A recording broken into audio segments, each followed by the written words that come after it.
Welcome to another episode of Just Talking Kid. I'm here, my sidekick is here. Here. So is our guest. Let's get started. Who do we have on today's show? Today we are continuing with our season 4 fun with our special guest, director, screenwriter, Paige Irene Bruns. Oh, I can't wait to hear all about her journey. But before we get started, let's give a shout out to our sponsors, Fade Life Clothing, BCK Online, and Fade Life Clothing is a unique clothing line out of Atlanta, Georgia, geared towards those who love intoxicating style. BCK Online is a digital online magazine that keeps you in the know and up to date on lifestyle entertainers, rising stars, parents, and much more. And our newest addition to the family, Link PR, is definitely the missing link to your success in the industry. Well, Fade Life Clothing and BCK Online are both back for another season, and welcome to Link PR. Alright, so grab your snack, sit back, relax, and enjoy the show.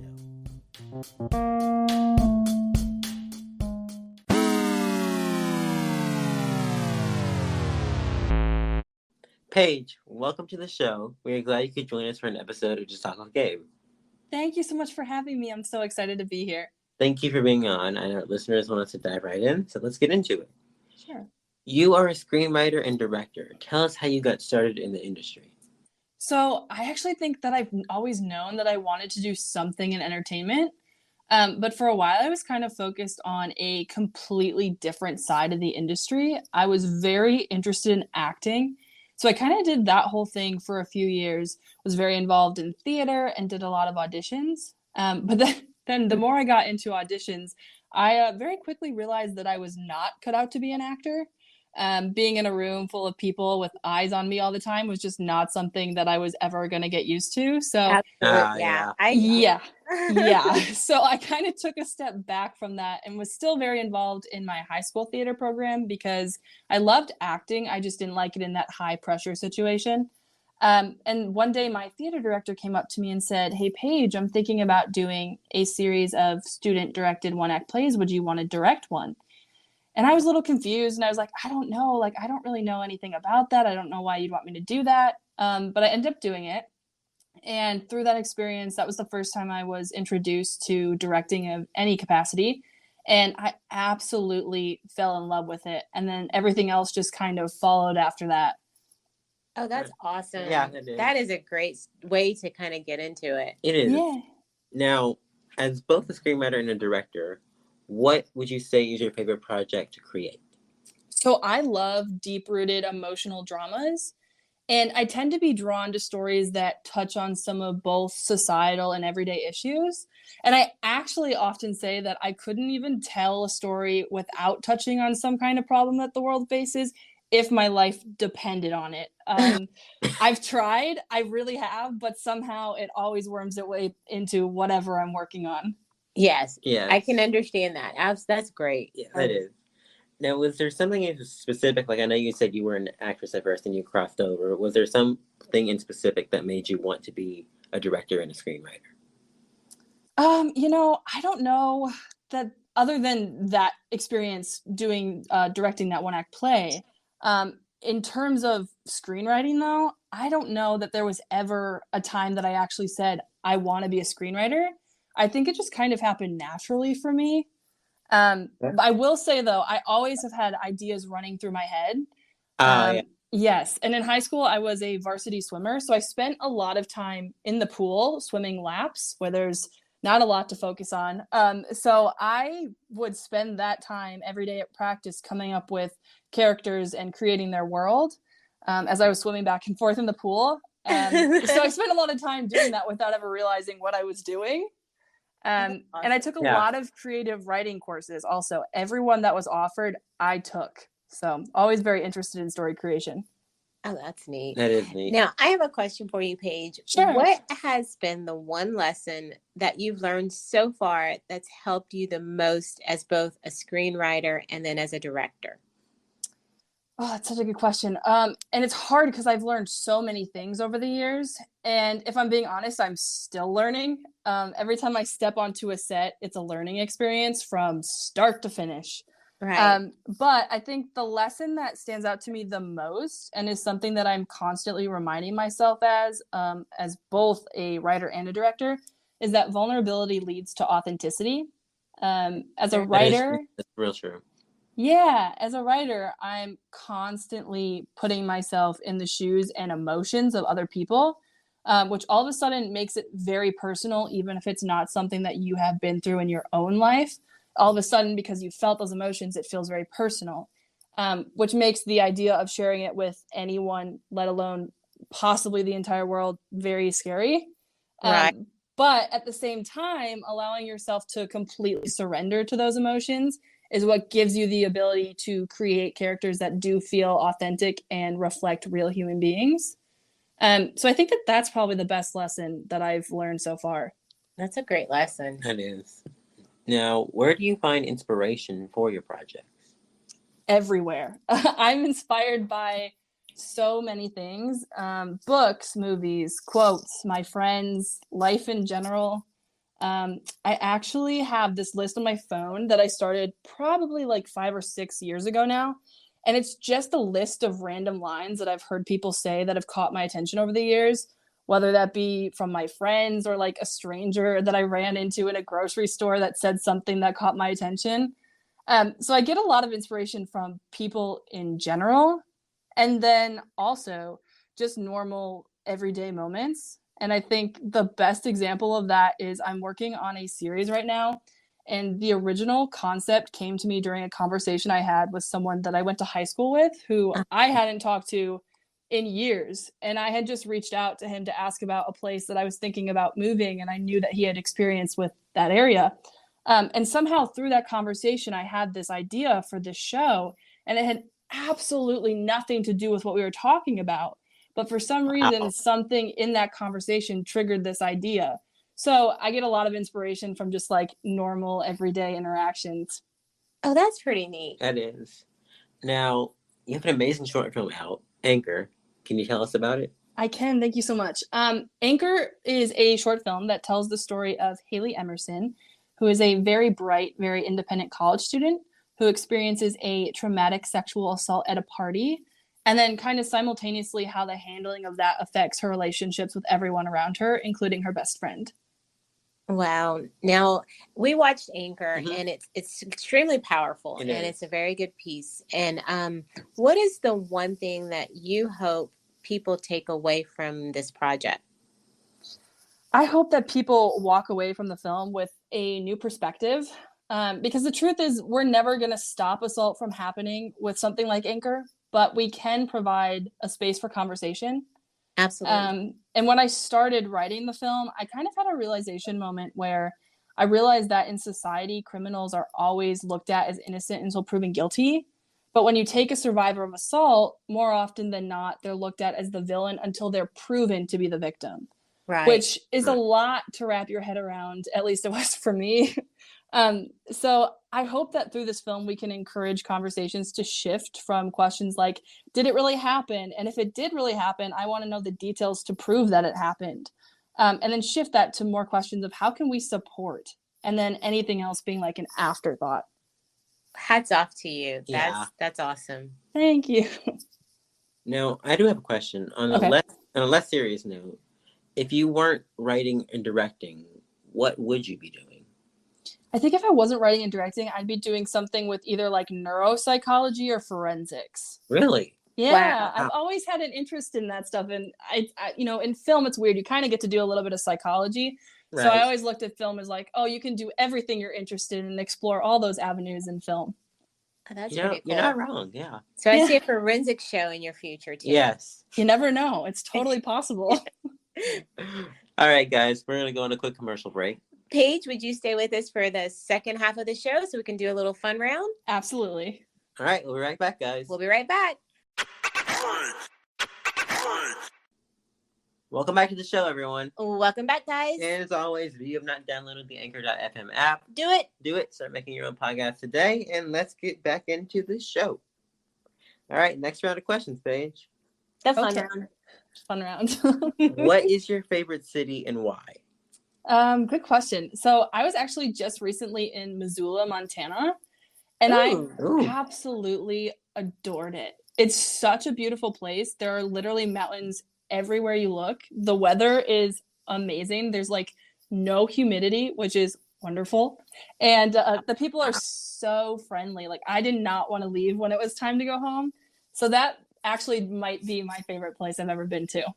You know, I've never even heard of Missoula because I totally love that name. So now I have to look it up. Yes, it's so nice. It's such a charming town, too. Wow, I've never even thought about going to Montana. Well, I'm gonna put that on my list. All right, we're trying to go. Okay. Now, this is a very important question. Okay. Would you rather stream a movie or actually go to the cinema? Go to the movies, 100%. Yes, finally. Okay, I'm the oddball. You're the out. oddball out, but there's just something about actually getting up and going to the cinema and just experiencing that in an audience that you can't replace with just looking at it at home.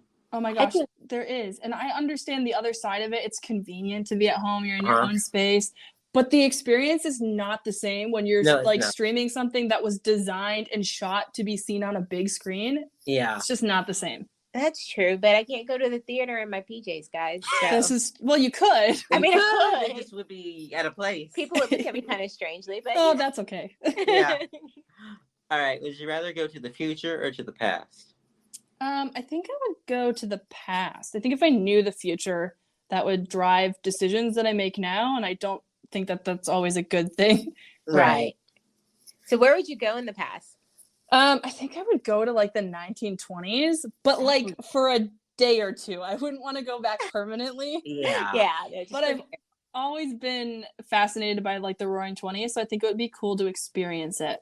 That would be fun. Kind of like dressed like a flapper and Yeah, that, Right. or I would go back to like really early Hollywood and try to track down Charlie Chaplin. Oh, that would be totally awesome. Yeah. This is a bit of a weird one, but for a snack, would you rather have a PB&J or a slice of pizza? I think pizza. I like them both, but I think if I had to pick, I would go with pizza. Yeah, pizza's delicious. Yeah. All right, now, if you had a dream project, a limited budget, and then an A-list cast and crew, what exactly would you create? So this is a really tricky question to answer because I have an answer, but I don't want to give it all away. So what I will say is there's this book series that I really want to adapt into a show, and it's been on my bucket list since I started in film. I'm not going to say which series it is because I don't want anyone to get to it before me if I can help it. Okay. But that would definitely be my ultimate dream. Oh, that sounds like a plan. Yeah, that definitely does. Yeah. What would be the theme song of your life? Okay, so I have to tell you, this is such a cool question because I determine this all the time for my characters, but I've never considered what like my personal theme song would be.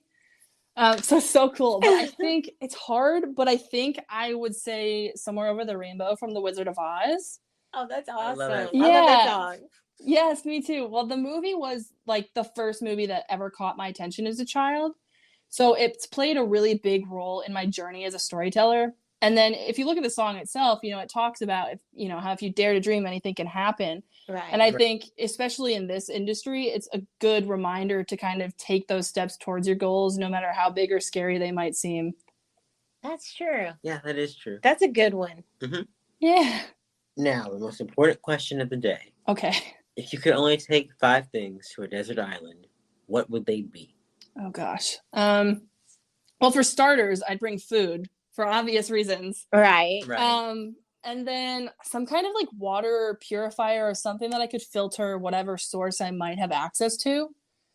And then like a spear or something, like a sharp object, because you could use that for fishing or if you needed to for like a weapon.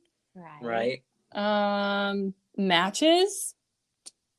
And then I think if I could bring someone with me, I would. But if I couldn't, I'd probably bring some kind of book to like help me escape when things get very overwhelming. I don't know which one though. I think I would have to put a lot of thought into that, but I would definitely bring some kind of book if I couldn't bring someone physically with me. That's true. Well, you could bring the person and the book. See, there you go. You can have both. You just Perfect. bring someone else to the island with you. Exactly. Yes. Okay. Those are some good practical answers. They are. Yeah. Now, what is the most crazy or outlandish thing that you've done? So being honest, I'm a pretty boring person. I haven't done a lot of like daring things in my life, But I think the craziest thing I've done was I let Ryan Gosling walk right by me at a film festival without saying a word. Oh no! Oh There was no! there was a Oh, lot of Paige. I know. There's a lot of awkward like eye contact and head nods, but neither one of us said anything. And my friends and family still give me a hard time about this. Oh wow! Wow. I mean, In I'm my crying defense, for you. I think we no, all are. right? I know. In my defense, I was waiting for Damien Chazelle, who was the director of like La La Land and Whiplash. I wanted to talk to him, so I knew that he was coming out after Ryan Gosling, and I didn't want to be distracted and miss him. So in Right, my Right, defense, right. I had a reason. I didn't just like let him walk by me. Okay, well Okay. that's a legitimate reason. That's a good reason. Okay. Now, would you rather live on Mars or just stay on Earth? I think I'd stay on Earth unless I knew what I was getting myself into by moving to Mars. Then maybe it could be up for debate. Right, yeah. Yeah, I don't think I want to go to outer space I at want to all. see. Yeah. So yeah, I want to go to space. You do? Yes, I'll come back, Okay. but Well, I'll go there for a little while. Then send me Yeah. drop me Yeah. a postcard. Yeah, go see what it's all about. Yeah, Exactly. I'll just go Yeah. see, and then when I'm tired of it, I'll come back. He'll drop Yeah. us a postcard, then we'll know what it's all about. There you Yeah. go. That's all I need. All right, dogs or cats? Dogs for sure. I've had dogs my entire life, except for like when I was in college, and I hated the years that I didn't have a dog. So definitely dog. Oh, yeah. Dogs Yeah. are awesome. They are. Yeah, they are. Now, what food do you dislike the most, and why? Beets. I hate beets. I can't get behind them. Oh, yeah. Food. They just look weird. They do. They do. Yeah. And they okay, taste like dirt. I'm sorry. Yeah. Like, Yeah, I can't. we're all in agreement to that. Yeah. No Let's beets. see. Yeah. For me, it would be like a tie between celery and pickles. I love celery and pickles. Oh, I me do. too. I love both See? of those. I don't know. There's something about celery that's just so bland. And I then understand that. describe pickles. They're just Well, weird. That's weird. They're not like beets. Okay, well, yeah, beets True. are something else completely. Yeah. We can all agree on beets. Yes.